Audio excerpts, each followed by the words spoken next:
primer bloque en Sobre la Tierra y estamos en comunicación con Carla Kruk, docente del Instituto de Ecología y Ciencias Ambientales de la Facultad de Ciencias y del Departamento Media del Centro Regional del Este, ambas de la Universidad de la República de Uruguay, y con Gervasio Piñeiro, docente de Ecología en la FOUA e investigador del CONICET en el Instituto IFEBA.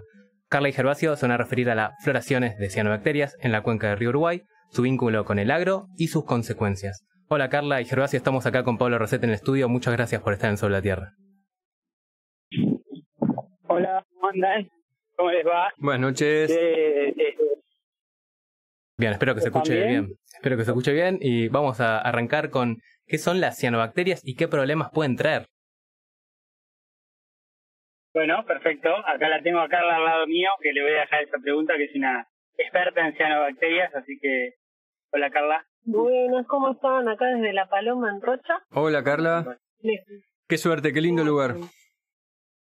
La verdad que sí. Hoy está frío, pero es un lindo lugar. Bueno, las cianobacterias son microorganismos, son bacterias que hacen fotosíntesis, que habitan la Tierra desde hace millones de años. Y bueno, gracias a las cianobacterias existimos hoy en día porque fueron las que generaron la atmósfera como la conocemos hoy. Hacen fotosíntesis, producen oxígeno. Y bueno, las cianobacterias que tenemos hoy en día, que son un poco los que generan los problemas, son las descendientes de esas cianobacterias que en realidad nos dieron la vida de alguna manera. Uh-huh. Entonces, no hay que pensar que son malas las cianobacterias. Las cianobacterias son buenas y aportan, digamos, al funcionamiento de los ecosistemas.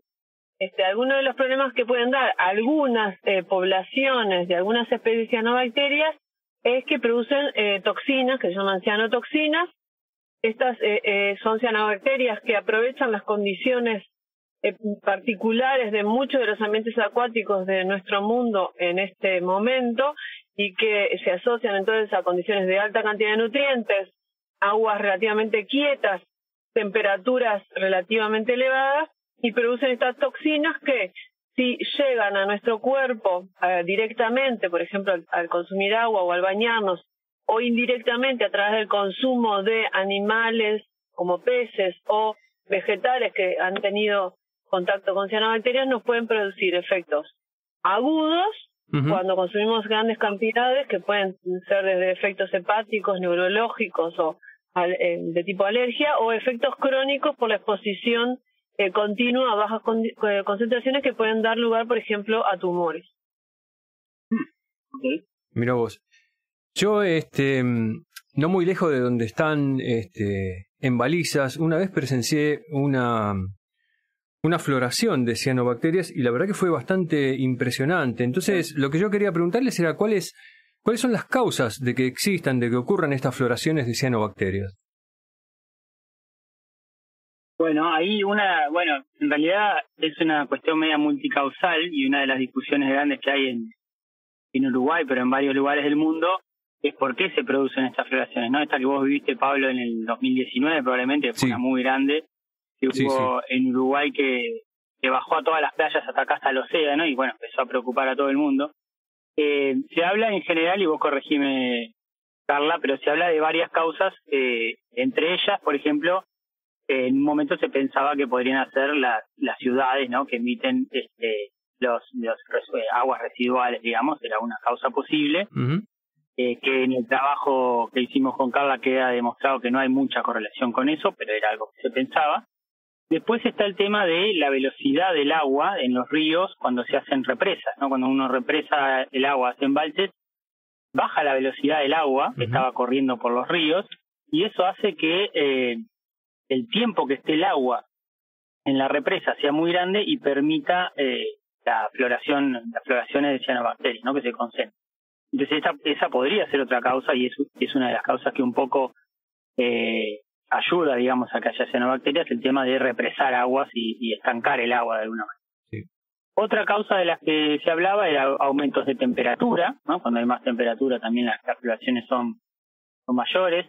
El tema de las precipitaciones podría estar afectando, y ahí habría que ver un poco cuál es el mecanismo.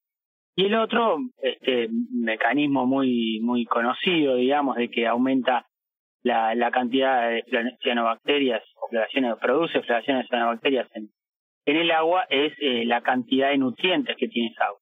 cuando el agua tiene muchos nutrientes, especialmente fósforo y nitrógeno, produce lo que se llama esa eutrofización, que es el aumento fuerte de algas y cianobacterias.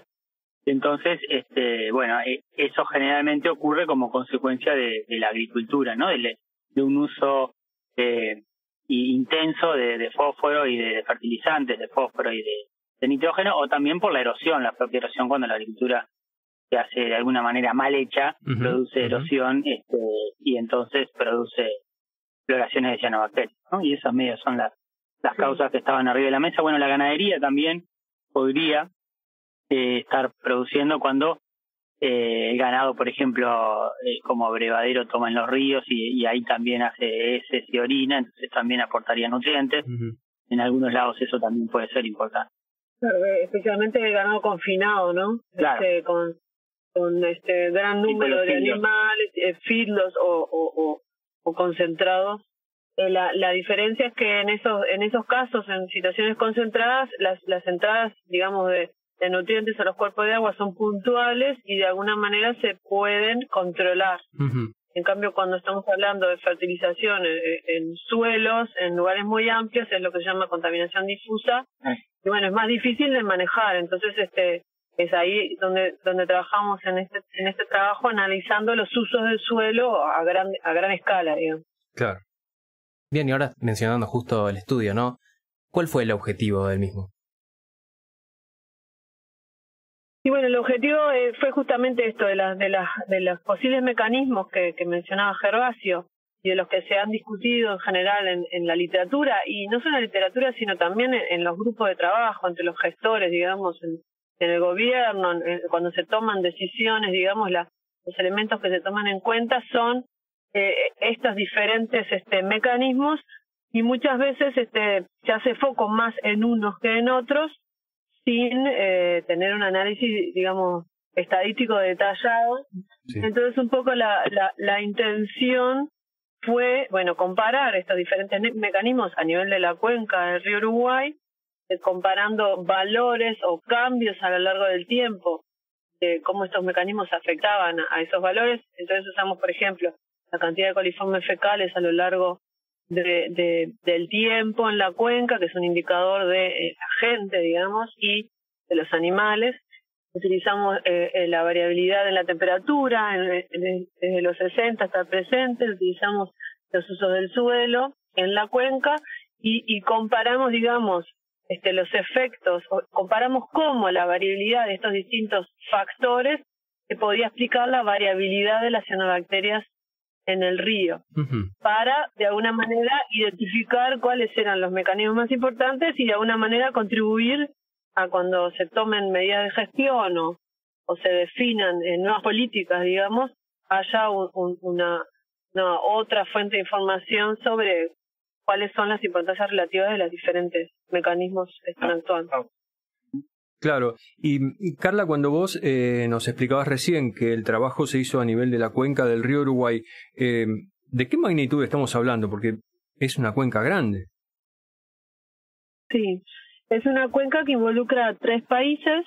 La cuenca del río Uruguay se puede separar en 3 grandes zonas.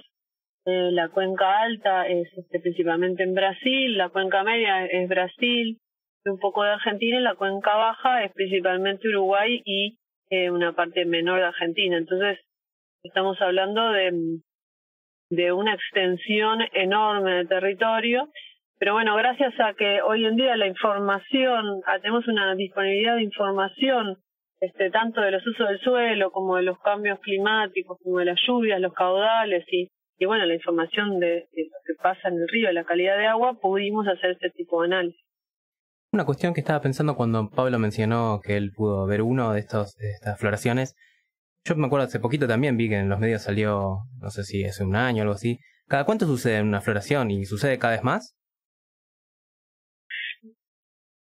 Sí, ese es uno de los grandes problemas en el río Uruguay, pero también pasan en Argentina, en las lagunas internas, ¿no? Ahora hay un trabajo de Irina Izaguirre muy interesante en Ecología Austral que muestra cómo todas las lagunas argentinas han aumentado la eutrofización, ¿no? La cantidad de cianobacterias en el tiempo. Hay trabajos parecidos para Uruguay, y bueno, y este que hicimos con Carla muestra claramente lo mismo para ríos grandes, no solo para cuerpos chicos de agua. Lo que está claro es que en muchos lugares de Uruguay y Argentina estas floraciones que eran intermitentes, principalmente en verano, empiezan a ser permanentes en algunos cuerpos de agua, ¿no? Por ejemplo, el río Negro acá en Uruguay es uno de los ríos que tiene casi floraciones permanentes hace varios años. Uh-huh. Y bueno, lo que muestran los datos en el artículo ese es que a partir del año más o menos 2000 y pico, empiezan 2010, ponerle ahora más o menos, dependiendo uno cómo mire los quiebres, de las regresiones, empieza a aumentar de manera drástica la cantidad de cianobacterias en agua.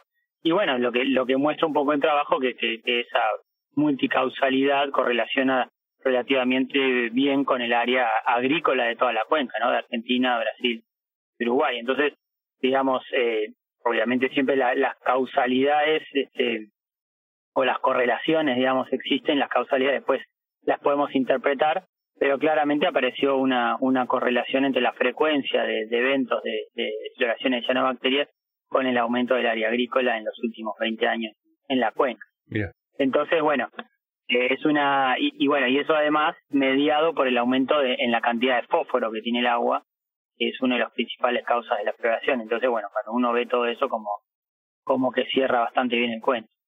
Pero hay algunas otras hipótesis interesantes de por qué podrían salir haber floraciones de cianobacterias. Una tiene que ver también con los herbicidas. Hay algunos investigadores uruguayos que plantearon eso, de que algunos herbicidas podrían estar matando algunas especies que consumen cianobacterias, ¿no? Son plantas, si estoy bien, de algún tipo de consumidores de cianobacterias, y que eso evitaría que haya como predadores, digamos. Claro. Pero bueno, no está tan claro eso por ese lado, pero digamos, hay como muchas hipótesis. El trabajo de Carla muestra una correlación muy fuerte con el área agrícola, y todos los modelos causales, los modelos que se llaman de path análisis o de análisis de sendero, en estadística, que tratan de encontrar causalidades, muestran que bueno, la correlación el aumento fuerte de las cianobacterias estaría causado principalmente por el área agrícola y no por los coliformes fecales, o sea, por las personas o por las ciudades, ni por la temperatura, por otras causas, ni la lluvia. Claro. Ok, entonces en el trabajo, hablando, recién, mencionaste bastante sobre los resultados, profundizaron en el fósforo y algunas otras causas que sí podemos destacar. Y bueno, la principal causa es el aumento de la agricultura con un uso intensivo, un paquete agrícola con un uso intensivo de fertilizantes y otros insumos como herbicidas. Yo lo que contaba, lo que también mostramos en el artículo es que realmente hay un incremento de las floraciones. El artículo es de los años 60 hasta el presente. Hay un aumento de las floraciones, hay un aumento de las especies en las floraciones que producen toxinas, que son un problema para la salud humana y animal. El cambio está asociado temporalmente con el cambio del tipo de agricultura en el territorio. Pues a partir del 2000 que cambia la superficie agrícola dedicada a la soja, aumenta un 40%, pasa de 0 a 40% la soja en ese periodo. Entonces hay un cambio drástico en la forma de producción, ¿no? Claro. Y en lo que se usa para la producción, que claro, cuando llueve ese fertilizante o esas sustancias químicas, esos agroquímicos, pasan del suelo al agua y quedan disponibles para las cianobacterias. Las cianobacterias son microorganismos que hacen fotosíntesis, igual que las plantas necesitan nitrógeno y fósforo. Lo único que son muy pequeñitas, entonces con bastantes menos cantidades de estos nutrientes que los cultivos pueden generar esas floraciones, que son crecimientos masivos e intensivos de su biomasa, y que generan esas manchas verdes que hoy en día todo el mundo ha visto. O sea, es algo, sí, es algo que todos y todas han visto alguna floración. Es muy raro que no conozcamos esos eventos, lo cual es lamentable porque en otra época no ocurría. Y eso dificulta, por ejemplo, potabilizar el agua. En el río Uruguay teníamos, por lo menos del lado de Uruguay, no sé esa información para la parte argentina, para Uruguay hubo que cerrar 4 plantas de potabilización de la OCE, que es la la institución, digamos, nacional que se dedica a potabilizar y distribuir el agua, que es estatal, digamos, tuvo que cerrar 4 plantas de potabilización. O sea, esas ciudades que estaban sobre la costa en el Uruguay ya no podían usar el río Uruguay como fuente de agua potable. Además tuvimos, y estos fueron estudios realizados por argentinos y argentinas, Uruguay es conocido en el mundo por los eventos de intoxicación aguda por cianobacterias. Si uno lee un libro, es lamentable, pero es cierto, lo conocen por Suárez y lo conocen por la si uno lee, hay un libro ahora que salió hace poquito de holandeses, hablándose del problema de las cianobacterias, Uruguay aparece citado por esos 2 trabajos, uno en el embalse Salto Grande y un deportista que estaba haciendo deportes náuticos, se intoxicó por estar 45 minutos, digamos, oculto, porque no se puede hacer ese deporte en ese lugar, entonces estuvo oculto respirando la floración y se intoxicó, estuvo en CTI. No se sabía bien lo que le pasaba, porque también, ¿qué pasa? No hay una relación entre la exposición ambiental a las cianobacterias y las enfermedades. Entonces, sufrió una serie de consecuencias, estuvo en CTI, finalmente se recuperó. Después tuvimos otro caso también en la playa de Montevideo, también analizado por un grupo de argentinas, y una niña de 20 meses que tuvo que ser trasplantado su hígado. Estaban en la playa en Carrasco con las playas, estaban bañándose del núcleo familiar, fueron a la policlínica porque se sentían mal, bueno, los adultos se recuperaron y la niña no. Fue a Buenos Aires, se le diagnosticó erróneamente un problema inmune, como que tenía un problema inmune en el hígado. Se le hizo un trasplante de hígado a la niña y finalmente el hígado viajó a España y lo que vieron en la autopsia del órgano fue que tenía microcistinas, que es la toxina que produce la cianobacteria, y ese había sido el problema. Entonces la niña pasó, o sea, tardó muchísimo, nunca se identificó hasta que sí se lo conoció al órgano, no hay conexión. O sea, tenemos un problema grave que está creciendo y sigue creciendo, pero no tenemos esa conexión entre el problema ambiental y los médicos, la salud y el ambiente. Claro. En ese sentido, en Argentina estamos mucho más avanzados en la parte normativa en el Ministerio de Salud de la Nación Argentina. Acá tenemos mejor la parte de monitoreo, pero no lo tenemos en la... O sea, tenemos que complementar. O sea, estaba pensando entonces en las implicancias de estos resultados, que la verdad que estaría bueno que hubiera una llegada a algún tipo de consecuencia práctica, en este caso puntualmente en temas de salud, ¿no? Y si no, a nivel productivo, pero bueno, como para controlar estas floraciones. Y ahora me acordé, ayer falleció Lea Januzzi, una investigadora argentina que trabajó muchísimo en este tema, que estaba trabajando en el tema de soberanía alimentaria y trabajó muchísimo justamente con los determinantes ambientales de la salud y con la cianobacteria. Va un recuerdo para ella, realmente era una profesional y una investigadora y compañera excelente, una pena. Aprovechamos para recordarla porque realmente lo que hizo ella fue fantástico. Fue la persona que publicó este artículo sobre la intoxicación en el embalse Salto Grande. Disculpa, ahí me te emocionas. Bien, nos sumamos a las condolencias a su familia. Bueno. Sí, estaría bueno. ¿Cómo era la pregunta? No, era un poco sobre las implicancias de estos resultados y que estaría bueno tener alguna... que llegaran a consecuencias prácticas, ya sea en el área de salud o por lo menos en el área productiva.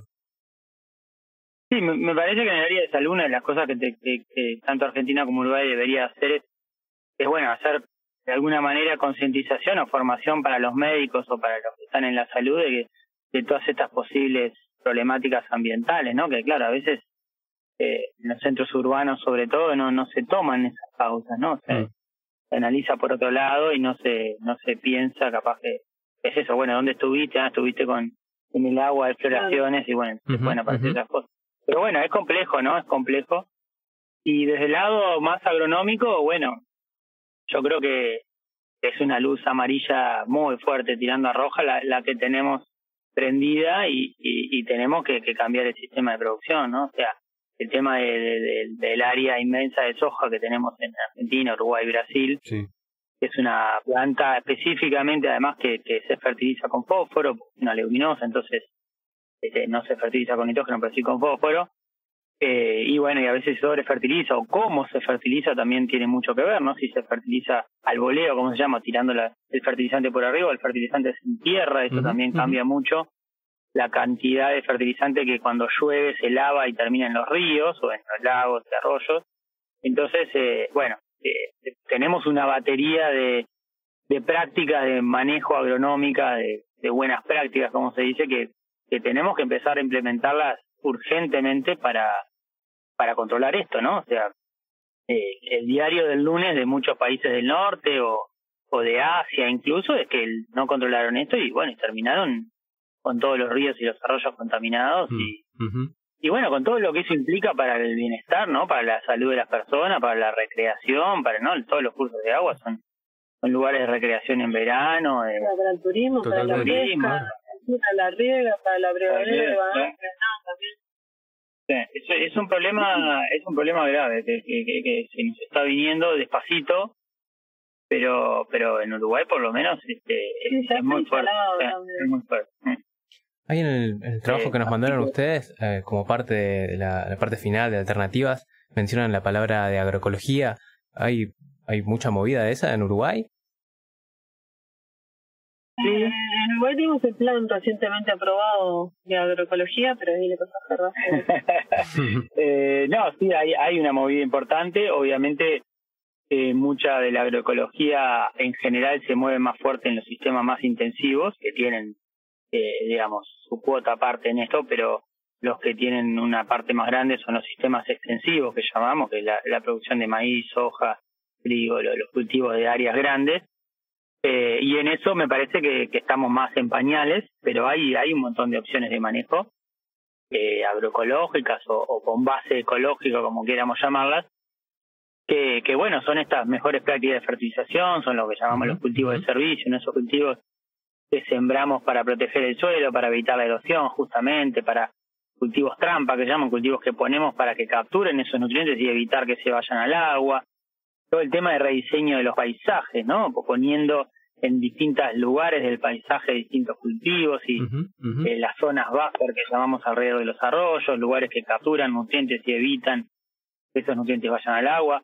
Nos falta un montón todo en estas cuestiones de rediseño del paisaje para lograr eso que se llaman los paisajes multifuncionales, ¿no? Sí. Que tienen muchas funciones, muchos beneficios. Uno de ellos es producir soja, producir maíz, pero otro es producir agua limpia también al mismo tiempo.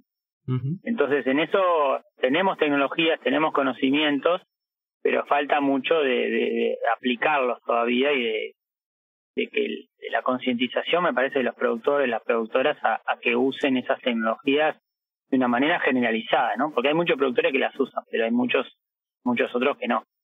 Y ahí está el problema.